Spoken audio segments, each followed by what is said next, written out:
Jadi ada tipologi nama yang kalau di Jogja itu di Ma'iyah yang sangat populer di Ma'iyah itu namanya Muhtasib. Nah kalau di sini Muhyiddin, jadi nggak tahu kenapa ada pola angger ono MM ono. Itu favorit. Muhyiddin itu orang yang menghidupi agama. Muhtasib itu orang yang selalu berhitung.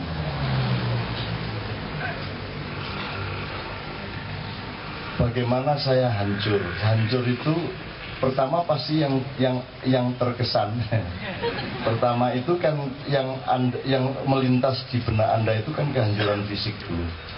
Nah itu Anda lewatin, tidak, bukan kehancuran fisik. Kalaupun urusan fisik itu selmu hari ini bukan selmu yang besok, karena dia sudah menjadi lebih matang dan lebih kuat. Jadi kalau mau dicari nasihatnya di sini, apapun saja yang Anda alami dalam hidup ini, rugi atau laba, sedih atau senang, ya, dapat duit atau tidak dapat duit, frustrasi atau gembira, atau apapun saja yang Anda alami, tolong bawa satu kesadaran ketika mengalami itu, yakni seluruh yang saya alami ini, seberat apapun atau seenak apapun, harus menjadikan saya lebih kuat. Pertama selmu, sel badanmu lebih kuat. Kedua hatimu lebih kokoh. Ketiga pikiranmu lebih jernih, lebih cerdas. Jadi semua itu bisa kamu manfaatkan untuk meningkatkan itu tadi. Nah kalau Anda sudah memproduksi proses yang seperti itu, Anda menjadi manusia yang semakin lama semakin akan mengerti kehancuranmu. Jadi ini masih ngomong fisik dulu ya. Tadi kita ngomong-ngomong sama anak-anak saya dari Kerawang, dari PII, dari mana-mana mengenai kesehatan. Jadi lapar itu baik, lebih baik lapar daripada kenyang. Ini tolong Anda selidiki ya. Semakin banyak Anda lapar, semakin kuat badan Anda. Tapi tidak boleh sampai ke garis kelaparan. Nah mulai hari ini membedakan lapar sama kelaparan. Kalau kelaparan itu Anda sudah mulai tidak sehat, tidak benar, dan Anda harus wajib makan di situ. Tapi kalau lapar, itu kan rasa lapar yang belum mengganggu. Jadi lapar itu lebih baik daripada kenyang. Maka Rasulullah mengatakan jangan makan sebelum lapar dan berhentilah makan sebelum kenyang, karena lapar itu lebih baik. Atau kalau kita lembagakan puasa, itu lebih baik daripada tidak puasa. Tapi harus buka maghrib, jangan nggak buka. Ojo mbagusi aku jam 12 bengi rek. Nggak usah gitu. Udah, kamu taat aja, disiplin aja, maghrib buka. Meskipun sekedar air minum. Tapi pokoknya lapar itu baik. Kalau Anda ingin sehat, wetengiro ingkang luwe, kan jelas mas. Nah, disitu ngerti gak dimensi kehancurannya di mana? Yang hancur adalah ide mengenai kenyang. Nah itu jadi kehancuran itu Anda detail unsurnya apa, konteksnya apa, peristiwanya kapan, di mana, dan seterusnya. Jadi yang disebut kehancuran itu ketika Anda menemukan yang sejati dari yang palsu. Begitu Anda mendapatkan cahaya, kehancuran menjadi kegelapan menjadi hancur. Gitu. Tapi Anda harus bisa menciptakan cahaya dari kegelapan, sebagaimana Allah menciptakan kematian menjadi kehidupan dan menciptakan kehidupan menjadi kematian. Begitu dibolak-balik. Jadi senang susah Anda jangan tolak.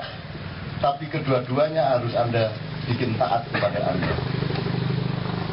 Saya itu semua suruh taat sama saya. Sepanjang itu hak saya.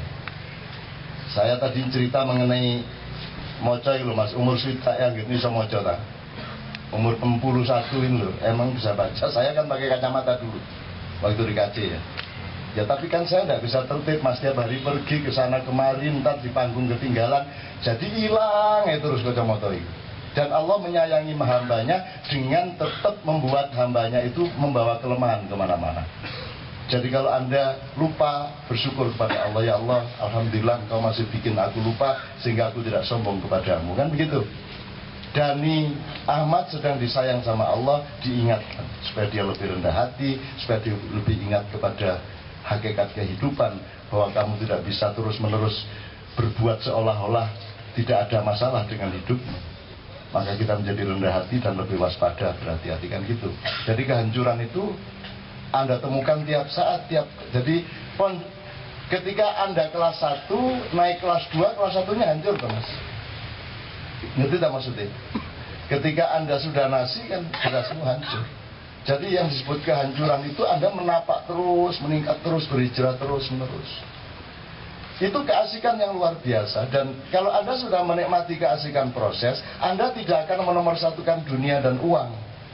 Sekarang ini orang tidak mengerti bahwa kenikmatan itu, yang lebih nikmat itu bukan uang. Jadi orang kan ngertinya yang nikmat itu uang Mas. Wah yang duit itu nikmat itu dok.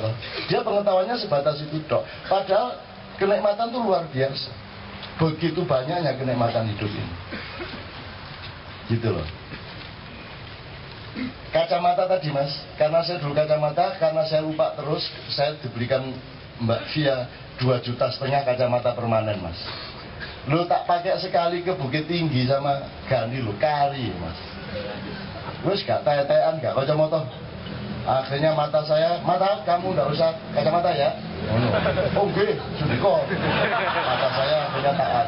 Akhirnya latihan. Terus mata saya latihan. Dari setengah menit membaca ada 3 detik. Celing, jelas. Ya, tak apa-apa lumayan 3 detik. Nanti latihan lagi 1 menit. 5 detik, celing. Besoknya meningkat 10 detik. Meningkat 20 detik, 30 detik, lama-lama 1 menit full, celing, kelihatan, tidak ada masalah. Jadi saya baca sekarang tidak ada masalah. Mau huruf terkecil di handphone Anda sini tak bacanya. Gitu loh. Cuman saya tidak tega sama penjual kaca mata. Ini masalahnya. Jadi saya berusaha orang butuh kacamata tak beliin, karena saya tidak sedang mengurangi aksesnya penjual kacamata. Tapi saya sendiri tidak pakai kacamata. Gitu loh. Sekarang bangun tidur masih gini-gini tetap tidak pakai saya. Kalau dulu-dulu saya masih kompromi dikit pakai kacamata, kalau pas capek itu enggak, sekarang tidak pakai. Enggak. Mata harus taat. Mata itu anggotamu, kamu ketuanya.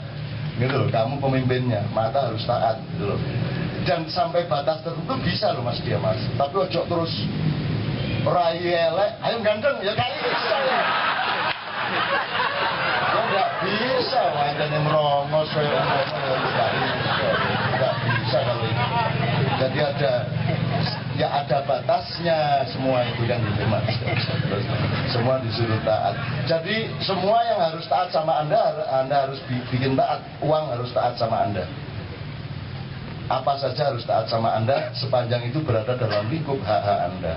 Anda harus mengqualify mereka. Jangan Anda diqualify oleh uang. Kan ni'mal maula wa ni'man nasir. Itu hasbunallah wa ni'mal wakil, ni'mal maula wa ni'man nasir. Kata ni'mal ini yang tidak pernah dipikirkan orang. Jadi sekarang Anda sudah memiliki itu dengan untuk tradisi Anda sehari, Anda rasakan kenikmatannya menjadi orang yang berhijrah terus menerus. Berhijrah itu berubah, transformasi, lahir kembali terus menerus. Hidup itu hanya hijrah. Tidak ada peristiwa lain dalam hidup kecuali peristiwa hijrah. Coba sebut apa? Sebut peristiwa apa? Itu semua peristiwa hijrah. Beli bakso itu menghijrahkan bakso dari gerobak ke perutmu, menghijrahkan uang dari dompet ke lacinya jual bakso. Tidur sama istri, menghijrahkan apa? Macam-macam yang hijrah ya.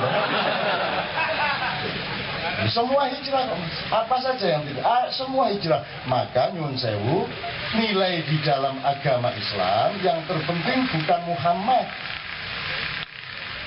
Maka tahun Islam bukan tahun yang didasarkan pada lahirnya Nabi Muhammad, tapi pada peristiwa hijrahnya Nabi Muhammad. Karena yang terpenting bukan Muhammadnya, tetapi nilainya. Karena Muhammad itu hanya bayangan-bayangan sesaat yang oleh Tuhan disuruh turun hanya 63 tahun. Sangat kecil prosentasenya dibanding jatahnya Nabi Nuh yang 3.300 tahun, Nabi Adam yang 970 tahun, dan seterusnya. Muhammad itu ya disuruh jadi Muhammad bin Abdullah sebentar 60 tahun, kalau kata orang Jawa 3 tahun. Terus orang Arab marah, 63 tahun loh, dereng mari kalau ngomong itu. Yuswane Kanjeng Nabi suwida tahun, dan itu kan 60 tahun marah orang Arab. 63 kunjul 3 tahun. Kamu sama orang Indonesia jangan sok-sok kamu tuh dengerin dulu toh. Dan itu tidak ada di seluruh dunia ada pola bahasa umurnya 60 tahun tambah 3 tahun. Nah, tidak ada, itu kan hanya itu menikmati hidup toh mas, sangat menikmati hidup. Itu loh, itu menikmati proses. Jadi 60 tahunnya disalahkan ya memang tidak 60 kok. Kunjul 3 tahun karo muangkel sing ngomongno. Kene wis kadung bangga salah iku. Menurut kita pikir usaha kunjul 3. Terus dihapusi karo wong Jawa. Orang Indonesia kok diatur-atur. Nggak boleh ngelukis sekarang, ya nggak ngelukis, nulis kaligrafi. Cuman kalau dilihat dari jauh kok gambar orang ya. Ya mas, Bismillah itu kepalanya, Bismillah Ar-Rahmanirrahim. Terus akhirnya kalau dilihat jauh gambar. Jadi Dewan Juri bingung, ini kaligrafi apa lukisan. Nah, makanya kebudayaan itu jangan distandarisasi. Melukis kok enggak boleh. Allah saja maha pelukis, Al-Musawwir, Allah maha perupa. Dia menggambar warna. Engkau dikasih 16 juta resolusi warna di komputermu, tapi burung bisa melihat lebih daripada 48 juta. Dan jin-jin melihat sekian triliun warna, melebihi manusia, karena engkau hanya satu tingkat di bawah dimensi mereka. Apalagi iblis, malaikat melihat mosaik warna yang luar biasa. Allah maha pelukis. Nggak usah, nggak ada alam kamu potret jelek itu nggak ada. Gak Gusto, tempat kumuh aja dipotret malah jadi dapat hadiah Pulitzer internasional. Betul nggak? Begitu Anda lihat alam semua indah. Wah, luar biasa indah. Allah maha perupa, kira nggak oleh. Yang tidak boleh itu orang ngimami kok lukis gegere. Ono wong ngimami kok parani nggawa kuas res-resane enggak ono.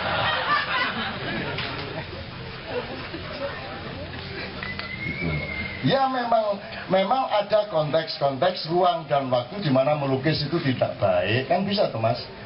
Ada saat di mana main gitar itu tidak baik. Bojomu nglairno, waduh, terus kan, hei, ya bang, bojomu ngedem, terus kan, summertime. Bukan gitar nggak boleh, ya. Jadi kalau Imam Khomeini dulu melarang musik rock, itu maksudnya ini Iran lagi benar-benar hancur kita selama Shah Iran. Sekarang kita mulai membangun. Nanti dulu toh, rocknya itu nanti dulu. Lagunya yang kira-kira sesuai dengan etos kerja kita. Bukan nggak boleh musik rock, saatnya tidak tepat, waktunya tidak tepat, konteksnya tidak pas, estetikanya juga tidak harmonis. Kan begitu. Ono wong loro untu terbangan.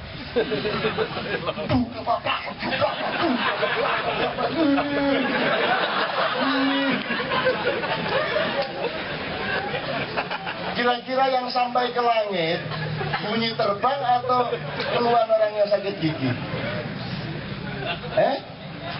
Yang sampai ke salon di langit sana adalah orang yang sakit gigi. Karena penderitaan itu tidak ada halangan untuk sampai ke Allah. Tapi kalau kebahagiaan difilter luar biasa. Tapi kalau penderitaan itu langsung sampai. Maka Anda lebih baik menderita. Musuh aku tak wolak balik martabak, tak banting, tak jembeng, gitu loh. Semua yang Anda alami diniati, ini bukan nasihat, diniati untuk gini. Saya ngomong tentang saya dulu.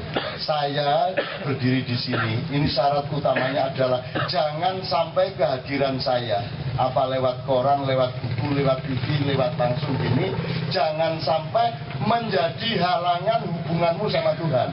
Itu nomor satu. Jadi berpedoman MH kalau gak KTN. Penting harus Gusti Allah beres mulu ya. Anda harus itu. Saya tokoh atau tidak tokoh itu nomor 10, nomor 12. Tidak penting. Yang penting kamu sama Allah beres. Dan jangan ada siapapun yang menghalangi hubunganmu sama Allah. Karena sekarang ini dunia ini berada di antara kamu dan Tuhan. Kamu sholat dihalangi dunia. Nah isi dunia ini ikut menghalangi semua. Masalah politik bikin kamu jauh dari Tuhan, terhalang. Budaya, kadang-kadang ulama itu membuat kamu jauh dari Tuhan. Maka kalau kamu ngomong menurut kiai, ngunuk, gak menurut Allah. Loh, Gusti Allahmu kiai lah ya. Apalagi kiai itu tidak ada hubungannya sama Islam. Kiai itu urusannya adalah orang yang menghindar berdoa. Jadi di daerah Ponorogo, kalau di kampung itu kalau disuruh berdoa dia bilang kiai. Terus satunya, ini sama kiai. Akhirnya satu terpaksa berdoa, yang berdoa jenenge kiai. Itu ceritanya asal usul kata kiai. Gitu loh mas, asal usulnya itu ya. Kandrani. Angel gitu lah, epistemologi ini ya.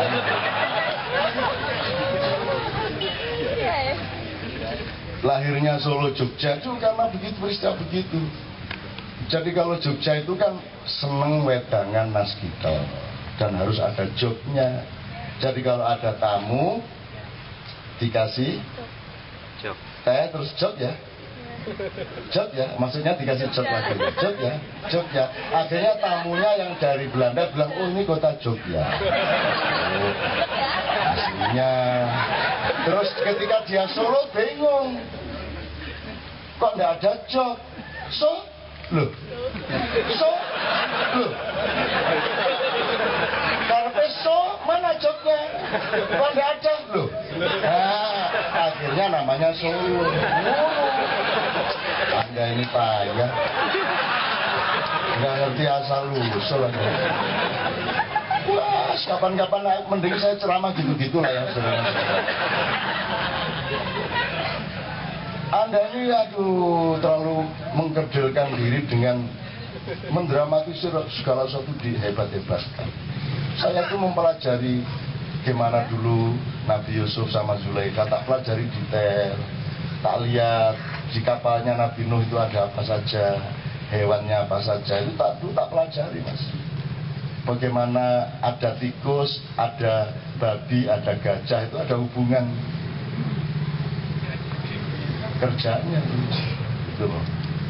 Kan kapalnya terbatas, semua hewan harus dimuat, laki perempuan. Tapi kan tidak boleh ada yang beranak. Kalau beranak kan tenggelam kapal itu. Maka harus ada sistem dan aturan untuk mengontrol jangan sampai ada binatang yang kawin.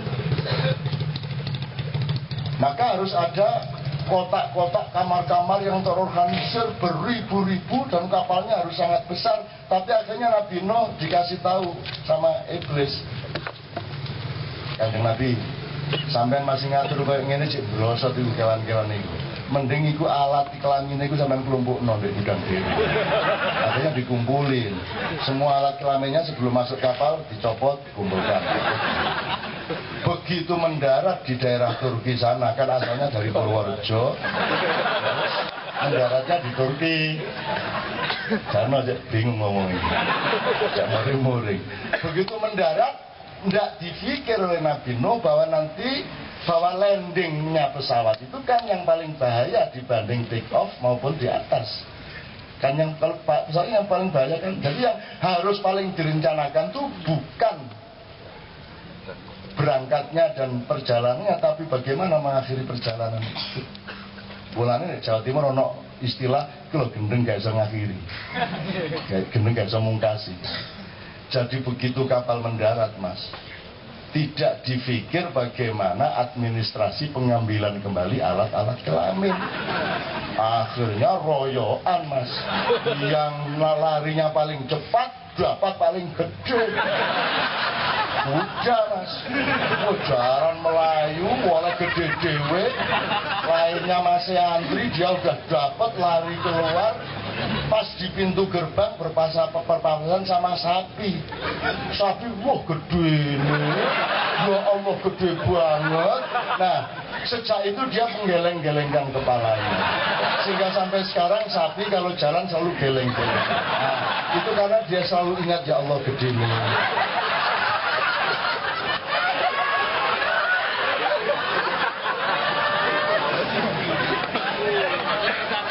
Lah dari tadi ilmu tinggi-tinggi terus ya. Mendingan ilmunya sapi sama kuda. Jadi mulai besok ketemu sapi mesti guyu. Beli sop buntut, ya tidak. Beli sop buntut enak nih gara-gara kuda itu duluan. Terus kejarannya aja nih palu-palunya banter dewe lek kawat dewe gandul. Sapi lulu. Nggak ada di buku-buku, nggak ada. Anda harus khusus soal begini ke saya lah. Soal begini nggak ada, di buku lainnya nggak ada. Cuman itu, yang gitu-gitu itu kan dititipinnya ke saya, Mas. Wah, banyak riwayat-riwayat lain ngeluh sampai tak ceritanya gitu kape kan. Tapi kadang-kadang sih sensitif ya, kadang-kadang nanti ulama-ulama bisa marah. Gitu. Tapi makanya saya hati-hati tak kasih yang gitu-gitulah, yang kecil-kecil, yang gampang-gampang, yang kira-kira semua orang senang kan gitu. Kan senang semua toh. Nah, makanya tidak boleh ada sop kelamin kuda, yang ada sop buntut sapi gitu, karena itu etika antar makhluk. Wong dulu yang kalah duluan ngambil itu sapi, maka sekarang sapi yang dimuliakan dengan dijadikan sop itu tadi. Kuda jangan, kuda itu harus ditunggangi, karena dia dulu enaknya sendiri di sini. Saya gitu tunggangi aja jalan itu, gitu loh Mas.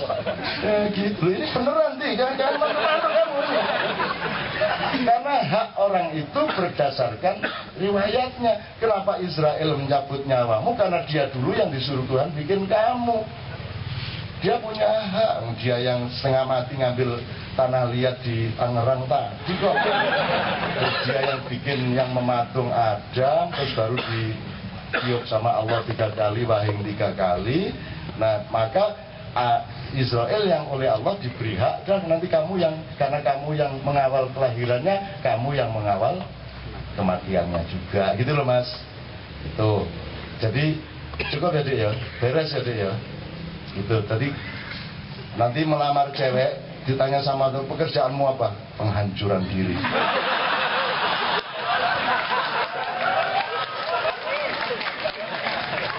Ojo ngono kan ditolak karo bapak kan.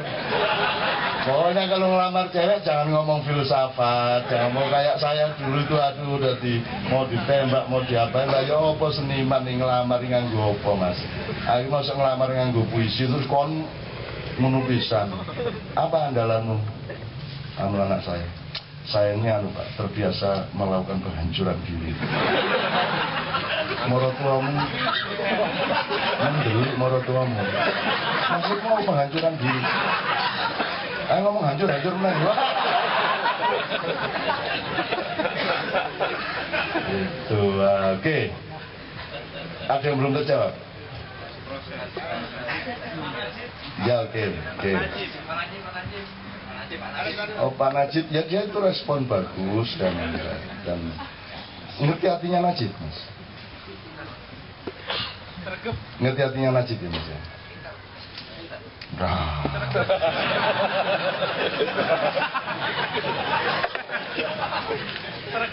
Najib itu apa Mas?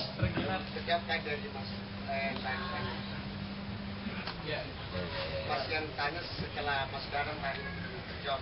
Ya, yang mana?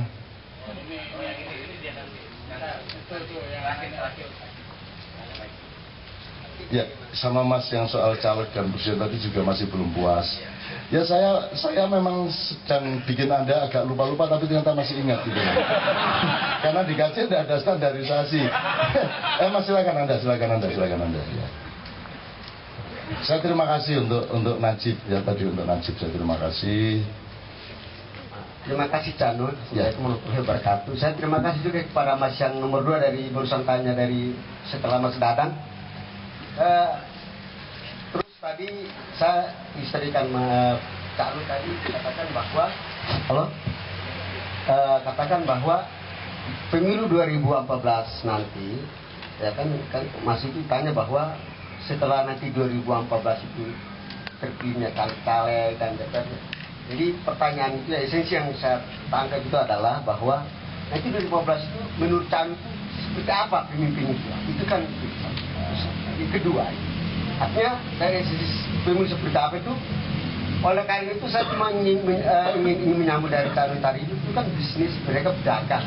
Oleh karena itu, karena melihat carut marutnya Republik saat ini dagang segala macam importir yang tidak beres di negeri ini.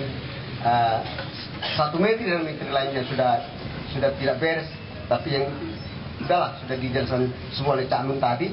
Tapi yang menurut oleh karena itu esensi saya bahwa sebagai warga negara ini keterlanjuran saya atau teman-teman di sini sebagai warga negara.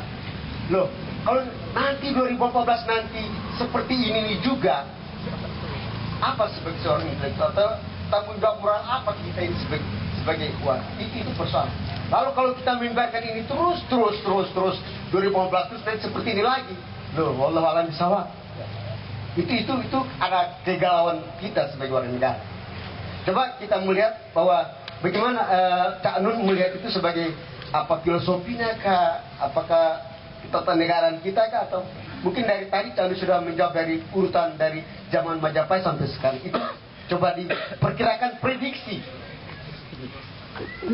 Tapi nanti kalau negeri ini terkorup terus gila. Kita membiarkan kejahatan di Republik ini berjalan terus, continue. Lalu anak cucu kita mau dikemanakan? Nah, itu, ini memang keserius tapi ya itulah gaya bahasa yang. Terima kasih. Ya, diterusin Mas yang ini tadi supaya satu konteks ya, masih satu rangkuman. Kiai Kanjeng nuwun sewu, jujur saya masih belum puas dan merasa belum beres. Sudah 2 penanya, ternyata hatinya hampir sama. Jadi mohon Cak Nun diterangkan dawuhipun Gusti Allah dalam surat Al-A'raf. Itu mungkin panjenengan yang melengkapi, saya hanya belajar sepotong. Sampean omongkan ayatnya di rumah sama aku ngerti.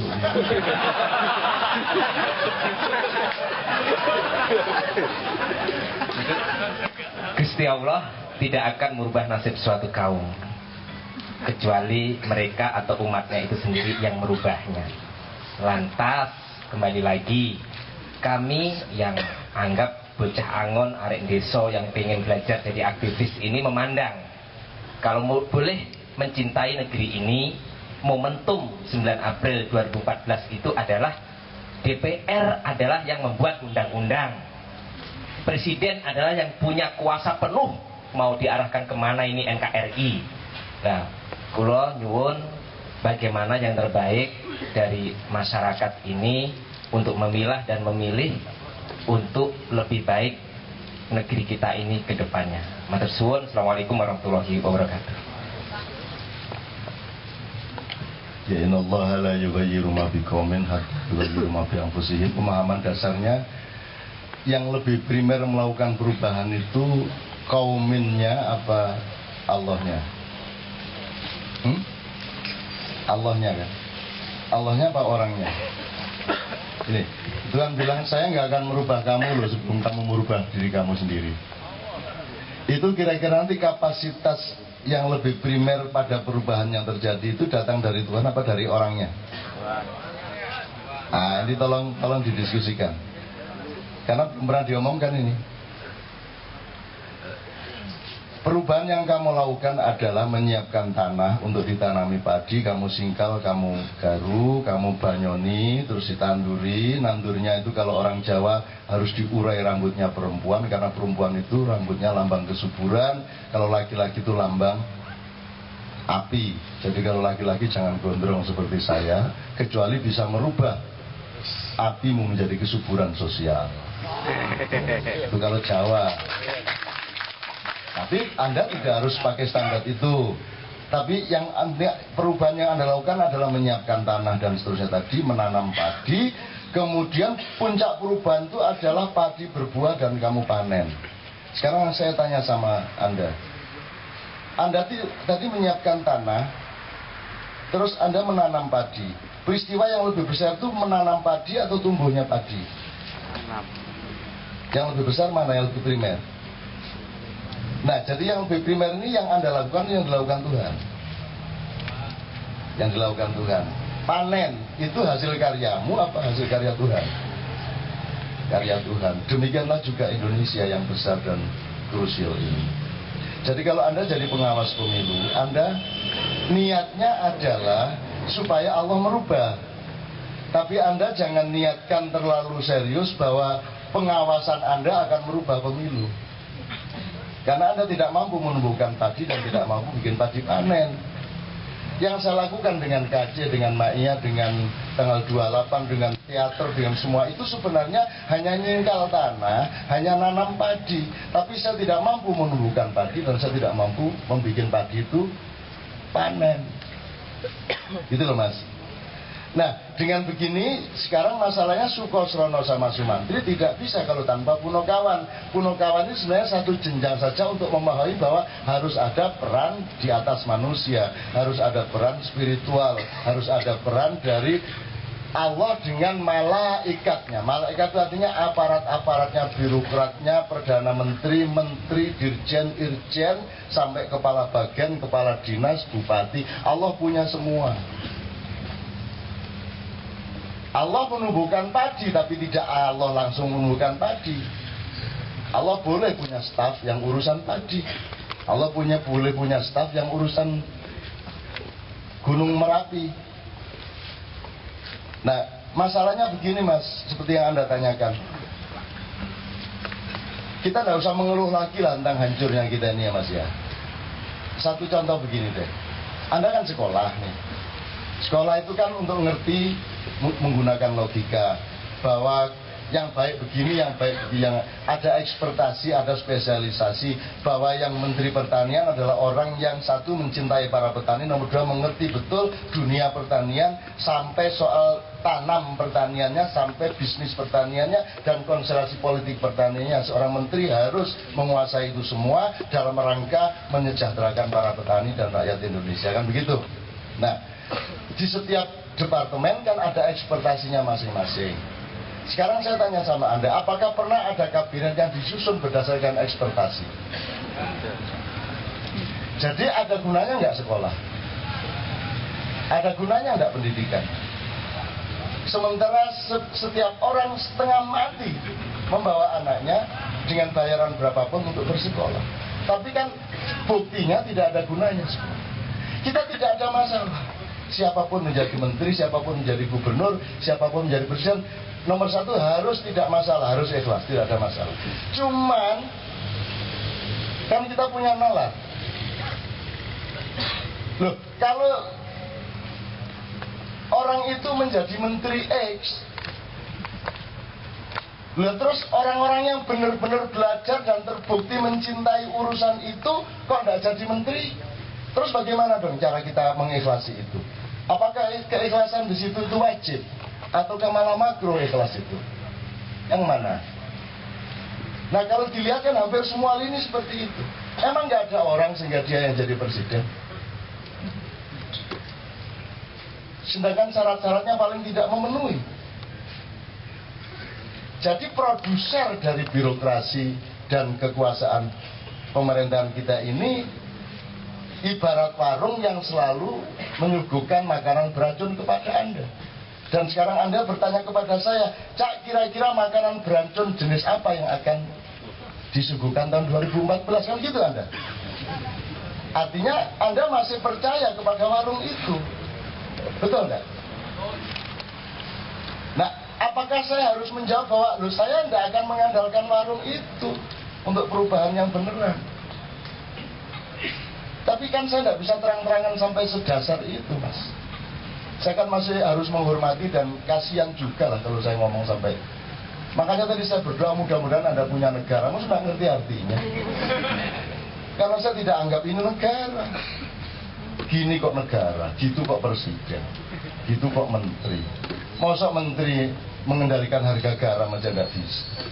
Masa ada menteri, masa Brambang sak unur regani, Lombok sak unur regani. Nanti itu masa kedelai.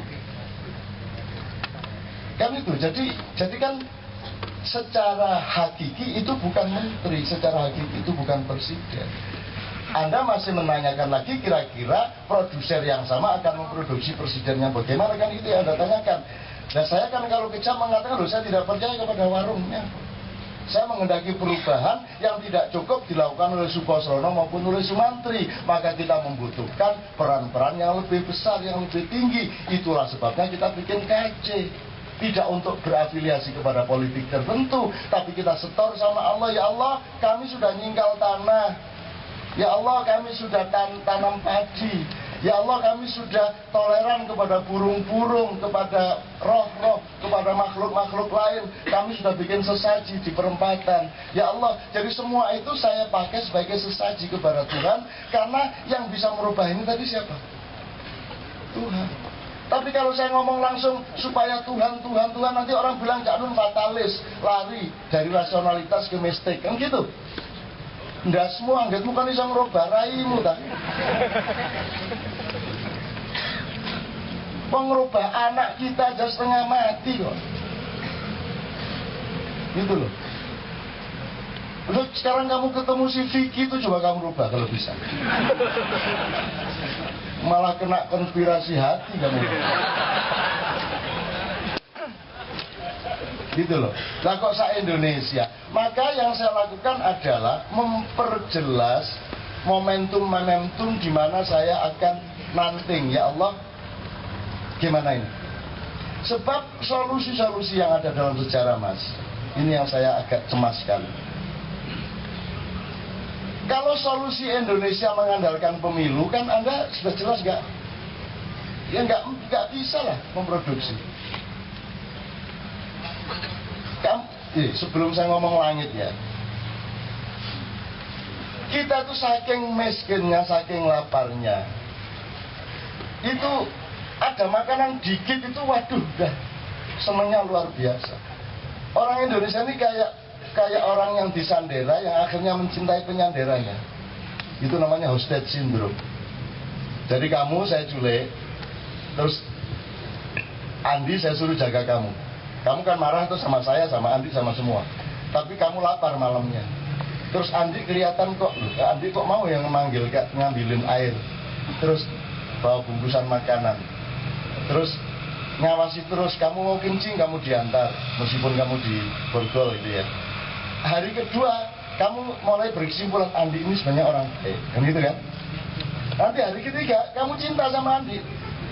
Nomor 4, ketika kamu diambil oleh polisi dan penculiknya akan ditangkap, kamu bela dia, jangan dia orang baik, kan begitu? Itulah yang kamu alami sekarang.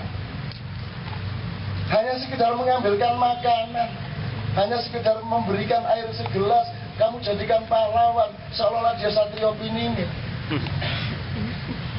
Padahal ya memang begitu seharusnya. Itu tidak ada yang hebat tuh ya, wajar-wajar saja seperti itu. Gitu loh Mas. Ya dia mesti dong ngasih makan Anda, masa nggak kasih makan Anda? Kita bikin monorail kayak bukan apa sih lah, sejak dulu dah mestinya bikin, mau dari dulu duitnya segitu banyak. Kan begitu. Nah kita jangan menjadi orang yang tersandera, yang akhirnya mencintai penyandera secara tidak objektif. Itu masalahnya saya. Saya tidak ada masalah siapapun jadi presiden. Tapi gimana sih Mas? Kalau Anda punya istri, ya, terus Anda pamit sama istri Anda, sebentar saya mau cari istri yang di sana yang lebih cantik. Boleh enggak istrimu? Kamu wali kota, terus kamu melamar jadi gubernur. Ketika kamu masih jadi wali kota, seandainya kamu tidak diterima, kamu balik jadi wali kota. Karena kamu diterima, kamu tinggalkan istrimu yang pertama, kamu hidup sama istrimu yang kedua.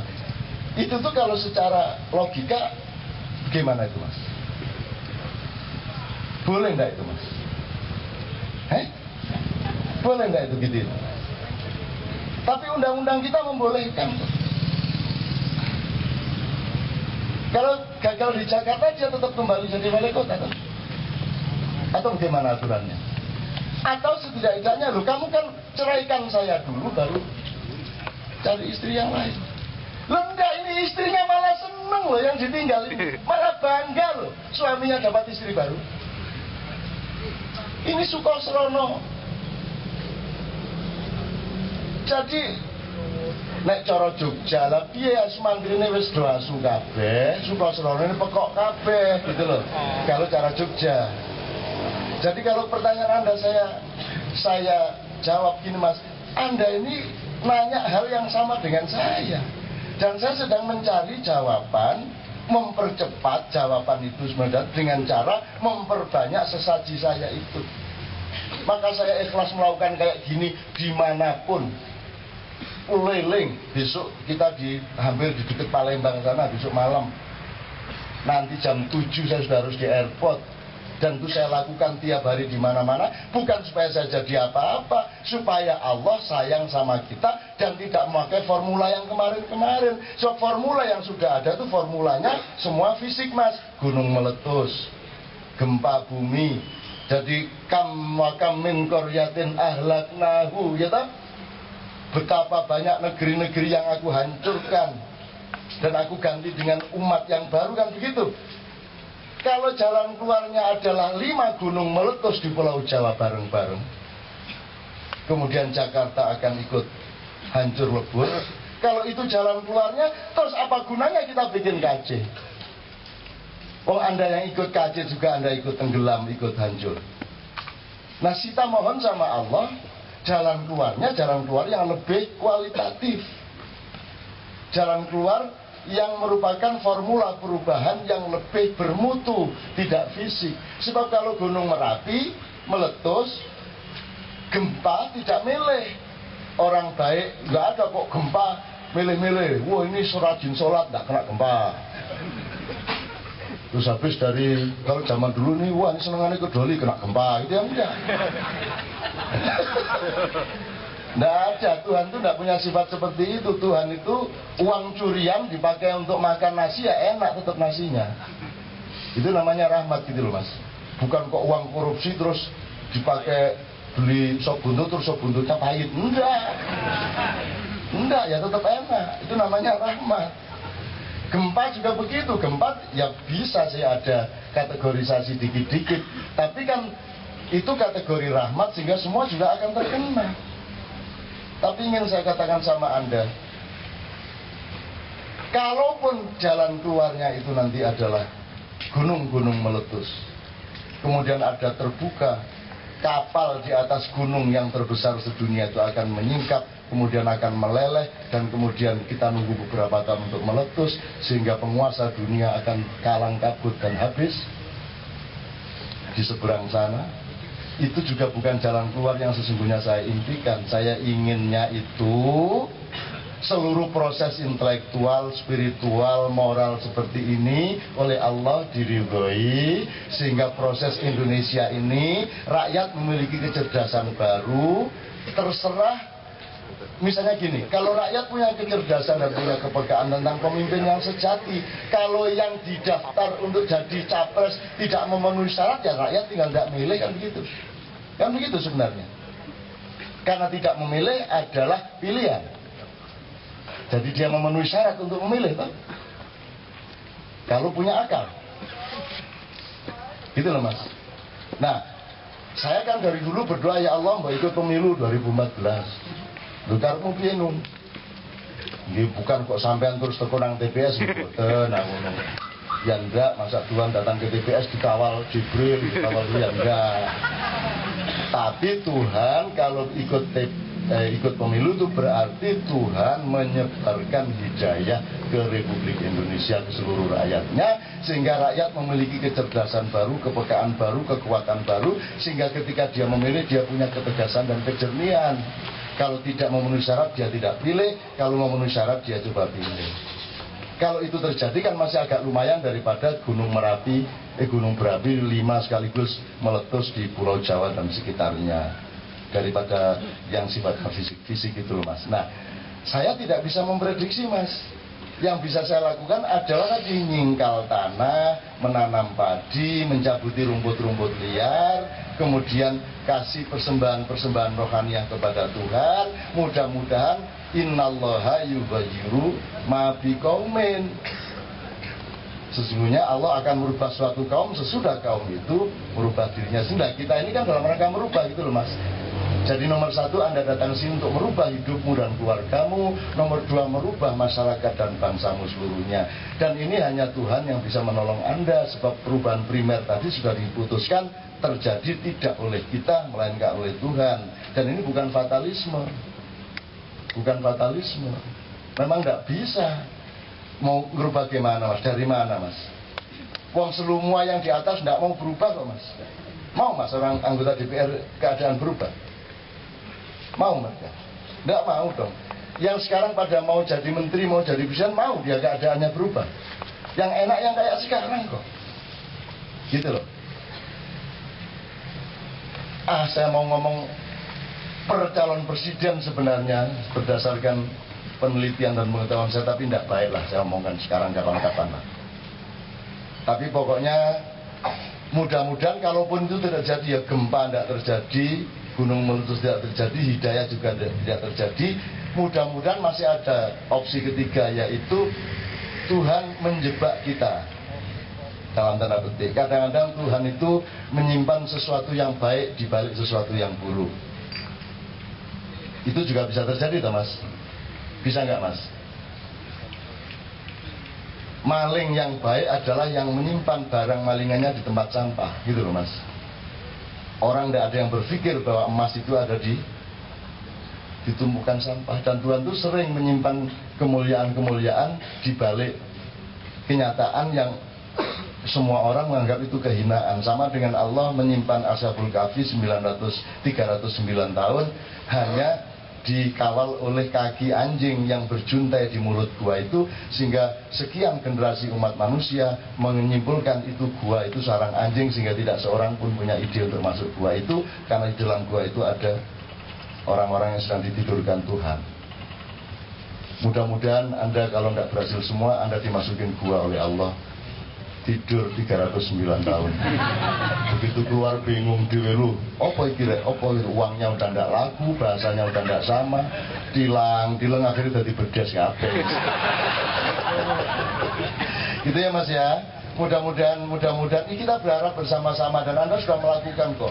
Semua yang ada di hati Anda itu ke langit Mas. Dan nggak mungkin lah orang baik-baik di Indonesia, rakyat yang sebenarnya dahsyat ini sama Tuhan disia-siakan, ya nggak mungkin lah. Insya Allah akan ada perubahan. Cuman saya tidak berani ngomong perubahan itu bentuknya kayak apa, karena itu tidak boleh Mas. Kalau Anda misalnya dikasih tahu dikit sama Tuhan, apa sama stafnya Tuhan, gini-gini, kalau kamu buka, Tuhan merasa di ndas-ndasi bahasa Jawanya, merasa di Mas, merasa di ndas-ndasi itu apa? Dilangkain, merasa dilangkain, nanti dirubah sama dia. Tadi saya ngomong, kalau Anda ikhlas tidak sampai 5 menit hujannya itu aja saya takut sebenarnya. Terus nek staf hujan ngomong ini, apa? 5 menit. Nek kata gali 15 menit kita lapor. Gitu. Nah, kan aku wah ini gitu. Tapi saya nekat saya ngomong, ya, karena saya tahu cintanya kepada Anda lebih besar dari kekecewaannya kepada kata-kata saya. Loh, ada perhitungan gitu loh Mas. Jangan dipikir nggak ada loh. Emang berani ngomong gitu? Yang terjadi tadi itu, pokoknya kalau Anda ikhlas gak sambil ngomong sebentar sekali kok, ya kan? Gak hujan.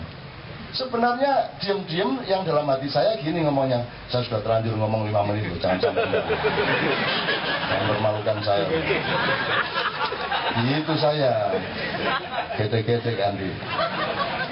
Gitu Mas, Anda dalam kehidupan sehari-hari boleh asalkan sopan kepada Allah ngomong gitu, ya Allah, saya sudah terlanjur janjiin istri saya mau tak beliin motor ya. Saya sudah terlanjur saking cintanya saya terlanjur ngomong tapi nggak punya duit, ya Allah. Jangan permalukan saya dong di depan istri saya. Kan kalau aku malu, kamu kan ikut juga malu. Nah, gitu. Nah, ngomong Mas, nanti rezeki datang. Ini beneran Mas, beneran Mas. Mas saya ini tidak nggak ngomong ideologi, nggak ngomong kelompok A, kelompok B, bener salah, enggak. Saya cuma mendorong Anda untuk menyatu dengan hakikat hidup yang sebenarnya. Dan Anda jangan segan-segan untuk bermesraan gitu loh. Yang mesra. Tuhan tuh nggak kuliah bahasa Arab terus Anda harus ngomong bahasa Arab, ya enggak. Kecuali pas sholat harus bahasa Arab, dan itu dasarnya cinta. Kalau kamu cinta sama saya, taat sama saya. Oh enggak Tuhan, saya cinta, saya taat, saya berbahasa Arab meskipun tidak tahu artinya. Tapi yang penting kan bahasa Arab. Kan tidak ada syaratnya harus berbahasa Arab dan harus tahu artinya, enggak kan? Tidak ada loh syaratnya. Pokoknya bahasa Arab itu karena cinta kok Mas. Cinta itu kan tidak apa toh. Suaminya suka sop buntut, istri jadi ikut menikmati sop buntut. Istrinya suka asinan, suami juga belajar menikmati asinan. Itu soal cinta. Jadi Anda sholat bahasa Arab itu orang Islam ya tidak usah terus bahasa Indonesia atau bahasa Jawa. Itu soal cinta kok, bukan soal paksaan kok. Apa sih beratnya cuma 1 menit. Nanti bahasa Indonesia juga ketawa sendiri kamu. Saya punya teman kok. Ya Allah, kula niki mumpun umur sudah 3 tahun.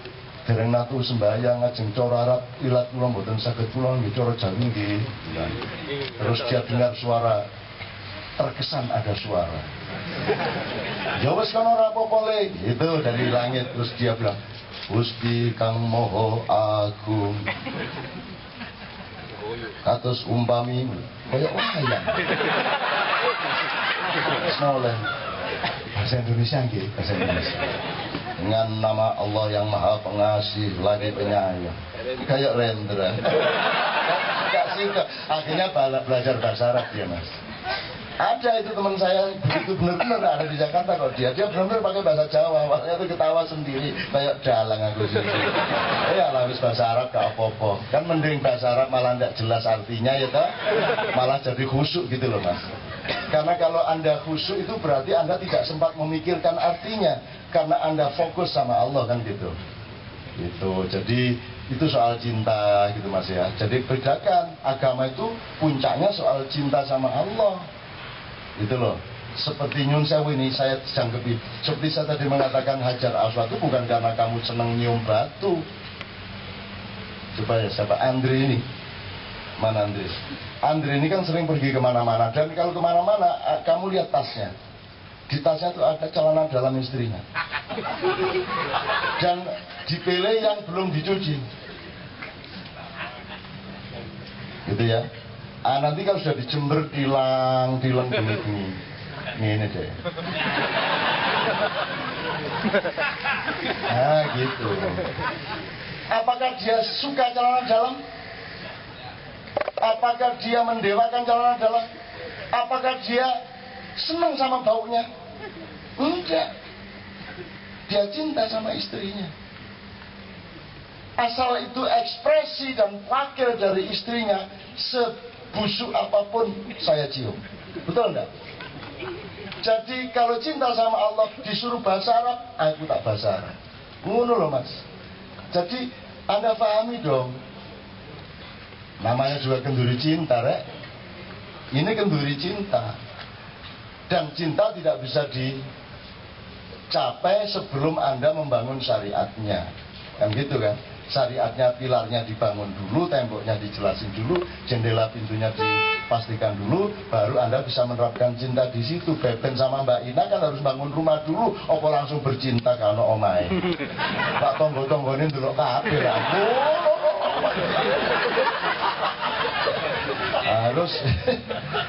harus dibangun dulu syariatnya gitu kan. Oke teman-teman sekalian, sudah saatnya saya kira Mas Rusdi. Bismillahirrahmanirrahim. Saya mohon maaf kalau ada kurang-kurang. Saya tidak punya maksud apa-apa kecuali mencintai Indonesia dan terutama Anda yang datang di sini. Dan saya doakan benar-benar Anda mendapat kemudahan lebih dari kemarin. Anda mendapat energi baru yang diturunkan oleh Allah pada malam hari ini. Sekarang kita berdiri bersama-sama. Pak Rusdi atau siapa yang akan memimpin.